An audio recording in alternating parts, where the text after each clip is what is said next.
1 ராஜாக்கள் 11ஆம் அதிகாரம் அதனுடைய 1-2 வசனங்களிலே சாலோமோனுக்கு தேவன் கொடுத்த அந்த ஆலோசனை அல்லது கடிந்து கொள்ளுதலை எழுதியிருக்கிறார். இந்த சாலோமோன் பார்வோனின் குமாரத்தியை நேசித்ததும் இல்லாமல் மோவாபியர், அம்மோனியர், ஏதோமியர் அப்படி கொஞ்சம் பேர் மேலே ஆசை வைத்தான். 2வது வசனத்தில் அவங்க எல்லாரும் என்ன செய்தாங்க, ஆண்டவர் சொல்லியும் அவன் கேட்காம அவங்க மேலே ஆசை வைத்து அவர்களோடு ஐக்கியமாக இருந்தான். அல்லேலூயா. இது தேவனுடைய பிள்ளைகளுக்கு ஆண்டவர் கொடுத்த கட்டளையை மீறும் ஒரு செயல். இவன் ஒரு எபிரெயன் அல்லது ஒரு இஸ்ரவேலன், யாக்கோபின் சந்ததியில் பிறந்த ஒரு மனிதன். எக்காரணம் கொண்டும் புறஜாதிகளில் சம்பந்தம் கலக்க சொல்லுங்க கூடாது என்பது வேதத்தின் திட்டமான ஒரு வெளிப்பாடு. அல்லேலூயா, அல்லேலூயா. 3ஆம் வசனம் சொல்லுகிறது, அவர்கள் அவனுடைய இருதயத்தை வழுவி போக பண்ணினார்கள். ஆமேன். இது இங்க இருக்கிற தம்பிமாரு தங்கச்சிமாரு சின்ன வயசுல அறிஞ்சிருக்கணும். நீங்க உங்க இஷ்டத்துக்கு எங்கேயாவது போய் யாரு கூட வாழ்ந்து பிறகு தோற்ற சாக்கடையை நாங்க சுத்தம் பண்ணுவோம் நினைச்சீங்கன்னா நீங்க சாக்கடையில முங்கி போயிருவீங்க. அல்லேலூயா.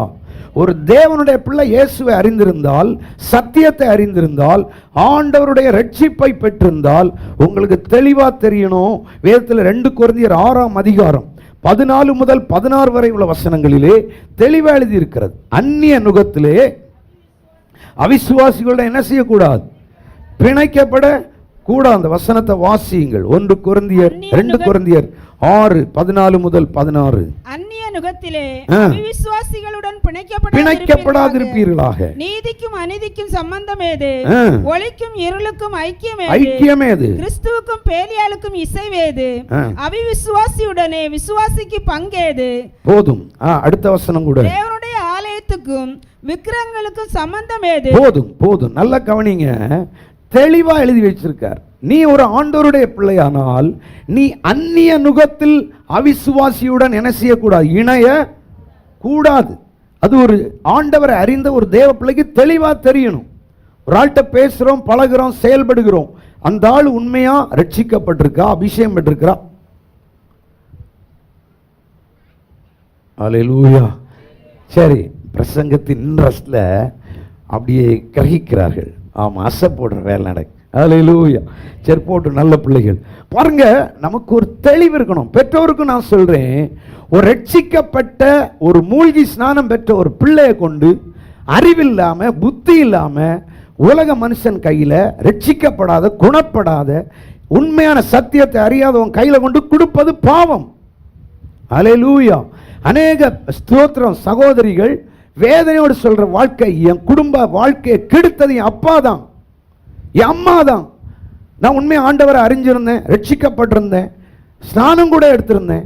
ஆனா இதுக்கு எந்த விதத்திலும் சம்பந்தமே இல்லாத ஒரு துன்மார்க்கன் கையில பணம் இருக்கு, அழகு இருக்கு, சொத்து இருக்குன்னு சொல்லி என்ன தூக்கி குழியில போட்டதை என் பெற்றோர் தான். நான் பெற்றோருக்கு எச்சரிப்பா சொல்றேன், பிள்ளைகளை வளர்த்துறீங்க. எனக்கு ஆவிக்குரிய அனுபவத்தில் பிள்ளைகள் வளர்ந்து கொண்டு வருகிறது.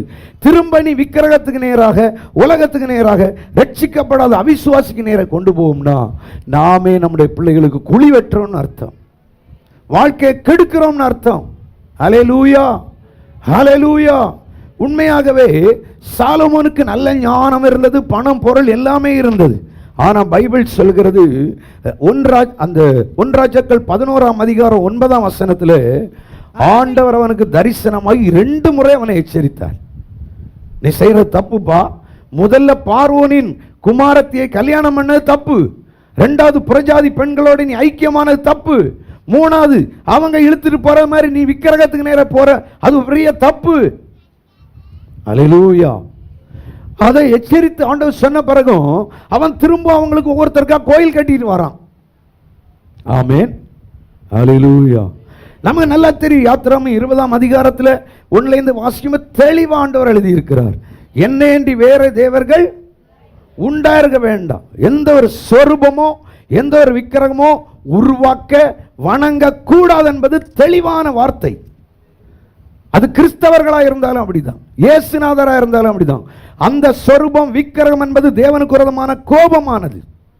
அல்லேலூயா, அல்லேலூயா. தயவு செய்து அப்போ ஆண்டவர் 2 முறை எச்சரித்தும் அவன் என்ன செய்யல, கேட்காததுனால 11ஆம் அதிகாரம் 14ஆம் வசனத்தில் ஆண்டவர் முதலாவது ஒரு விரோதி எழுப்பினார். 26ஆம் வசனத்திலே இரண்டாவது ஒரு விரோதியை கர்த்தர் எழுப்பினார். உங்களுக்கு எல்லாம் தெரியும், சாலோமோனை போல ஞானமுள்ளவன் யாருமே. அவன் வெள்ளி எது போல கூட்டி வச்சானோ, நம்ம ஊர்ல கருங்கல் கூட்டி வச்ச மாதிரி எதை கூட்டி வச்சான்?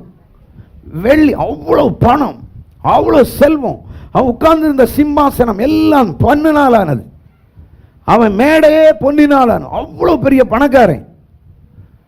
ஆனா கேடுகட்ட தன்மை என்ன? கடிந்து கொண்ட பிறகும் கேட்காம விக்கிரகத்தோடு ஐக்கியம். இன்னைக்கு கூட கிறிஸ்தவர்கள் ஒரு கல்லூரியில பள்ளியில் ஆயுத பூஜை வந்துட்டா இவங்க முன்ன போய் நிற்கிறாங்க கொடி பிடிச்சிட்டு. ஆண்டவர் சொன்னாரா, நீங்கள் அந்நிய நுகத்திலே அவிசுவாசிகளுடன் அஞ்ஞானிகளுடைய மார்க்கத்தை என்ன செய்து கொள்ளாதிருங்கள். நான் சொல்ல, ஸ்கூலுக்கு காலேஜுக்கு போங்க, அப்படிப்பட்ட இடங்கள் வரும்பொழுது நீங்கள் யார் என்பதை நீங்க தான் சொல்லணும். அல்லேலூயா. அப்பனே கூட தின்னுவேன் அம்மையை கூட தின்னுவேன் என்று சொல்லி நம்ம கிறிஸ்து மார்க்கம் அப்படி போதிக்கல. அல்லேலூயா. நீங்க ஆண்டவருக்காக என்ன தீர்மானித்தீர்களோ அதுல கரெக்டா இருங்க. ஆமென். அதே மாதிரி உங்களையும் நீங்கள் பிரதிஷ்டை பண்ணி ஆண்டவர்கிட்ட என்ன ஒப்பு கொடுத்தீங்களோ அதை விட்டு மாறாதீங்க. ஆமென். அல்லேலூயா. ஆண்டவருக்காக ஒப்பு கொடுத்து ஞானஸ்நானம் பெற்ற பிறகு உலகத்தாரை போல நீங்க பொட்டு வைக்கணும், பூ வைக்கணும், தோத்திர கண்டமேனிக்கு வாழணும்னு நீங்க அங்கே உட்கார்ந்துருக்க வேண்டியதானே. சத்தியத்தை அறிந்த பின்பு எதுக்கு வேஷம் போடுறீங்க? ஒண்ணு பண்ணியா இருக்கணும், இல்ல நாயா இருக்கணும். ஒரு இடத்துல போனா வெறும் வேஷம், இன்னொரு இடத்துல போனா ஒரு வேஷம். ஆண்டவரை ஏமாத்த முடியுமா ஐயா? ஆண்டவர் உலகத்துக்கொத்த வேஷம் போடாத. இங்க வந்தா ஒரு வேஷம், போற இடத்துல ஒரு வேஷம், கல்யாண வீட்டுக்கு ஒரு வேஷம். இதுவே நிறைய பேருக்கு தண்டனையாய் மாறும். அல்லேலூயா, அல்லேலூயா. ஆண்டவர் எச்சரிக்கிறாரு, பலமுறை உணர்த்துறாரு, இது தப்பு.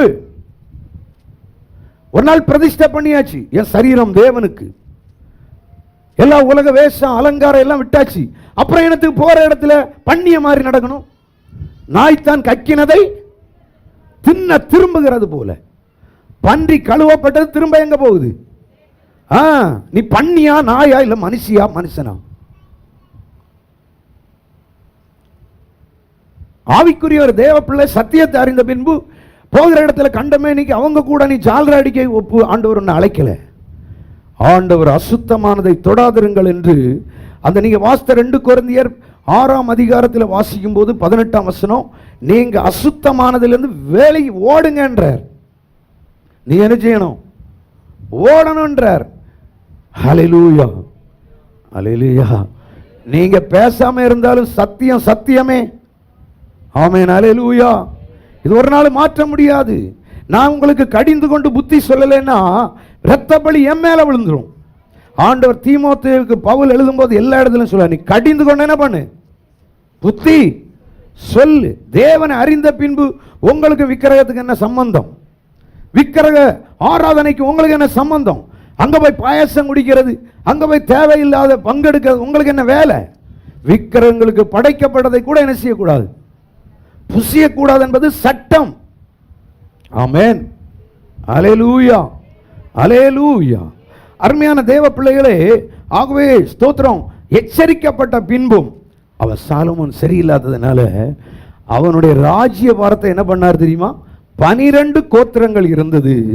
நீங்கள் 11ஆம் அதிகாரம் 31ஆம் வசனம் வாசித்தீங்கன்னா அவனுடைய 12 கோத்திரம் அவனுக்கு இருந்தது, அவங்க அப்பாவுக்கு இருந்தது, இவனுக்கு கிடைத்தது. ஆண்டவர் சொன்னார், இவனுக்கு பின்னால வரவனுக்கு 2 ஒரு சின்ன கோத்திரம் தான். 10 கோத்திரத்தை அவனுடைய வேலைக்காரனாகி யெரொபெயாமுக்கு ஆண்டவர் கொடுத்தார். நான் சொல்றேன், நிறைய ஆசீர்வாதத்தை இழப்பதற்கு பிசாஸ் காரணமோ மனிதன் காரணமோ இல்லை, நானும் நீங்களும் செய்கிற தவறுதான் காரணம். பிரதிஷ்டை உடைப்பது, தீர்மானத்தை கெடுப்பது, உலகத்தை திருப்திப்படுத்த, மனுஷனை திருப்திப்படுத்த ஆவியானவர் எத்தனை முறை பேசியிருப்பார். உன்னை நீ விக்கிரகாக்காத, உலகத்தான திருப்திப்படுத்தி வாழாத. ஆவியானவர் சொல்றதை காதுள்ளவன். ஆமா, அநேகந்தரம் ஸ்தோத்திரம் அடிக்கடி கடிந்து கொள்ளப்பட்டும் பிடியரணியை கடினப்படுத்துகிறவன். நீதிமொழிகள் 21:9 சகாயமின்றி நான் சொல்லல, பைபிள் சொல்லுது. ஹல்லேலூயா, ஹல்லேலூயா. உங்கள் சரீரம் தேவனுடைய ஆலயம். உங்க சரீரத்தை கெடுக்க ஒரு நாளும் தேவன் உரிமை தரவில்லை. உங்க வாய் பிரதிஷ்டையா இருக்கணும். உங்க இருதயத்தில் அதை குறித்து தீர்மானம் எடுக்கணும். தானியேலுக்கும் அவனோடு சேர்ந்த 3 வாலிபர்களுக்கும் நல்ல ஒரு பிரதிஷ்டை இருந்தது. பாபிலோன் தேசத்தில் ராஜ போஜனம் இருந்தது. இந்த போஜனத்தினால் நான் என்ன செய்ய மாட்டேன், என்ன தீட்டுப்படுத்த மாட்டேன். தீர்மானம். அந்த தீர்மானம் உடையவனை அந்த தேசத்தில் கர்த்தர் உயர்ந்தவனாய் மாற்றினார். எல்லாரும் போல அவியல், இறைச்சி, எது வேணாலும் சரி, கண்ட இடத்துக்கு ஏற்றபடி கண்டமேனிக்கு வாழ்ந்தா கர்த்தர் உயர்த்த மாட்டார். சகோதரா, சகோதரி, ஹல்லேலூயா. நிறைய தோல்வி காரணம் பிசாசு அல்ல. பிசாசுக்கு எடுத்து இடம் கொடுத்த நீங்களும் நானும் தான். ஹல்லேலூயா, ஹல்லேலூயா. ஆகவே தயவு செய்து தேவனுடைய வார்த்தை என்ன, நீங்க எப்படி வாழ்றீங்க, உங்க வீடு எப்படி இருக்கு, வேஷம் போட்டு நடக்காதீங்க. ஹல்லேலூயா, ஒரு ஹல்லேலூயா சொல்லுங்க. பக்கத்தில் கை கொடுத்து சொல்லுங்க. கண்ணை திறந்து பார்த்து வேஷம் போடாதீங்க. எல்லாத்தையும் கர்த்தர் வெளிச்சமாக்கிடுவார். ஏமாற்ற முடியாத ஆண்டவரை வசனத்தின்படி வாழுங்க. தீர்மானத்தை மீறாதீங்க. ஒப்பு கொடுத்ததிலிருந்து மாறாதீங்க. நீங்க ஒரு நாளும் பன்றியாக, நாயாக மாறிடாதீங்க.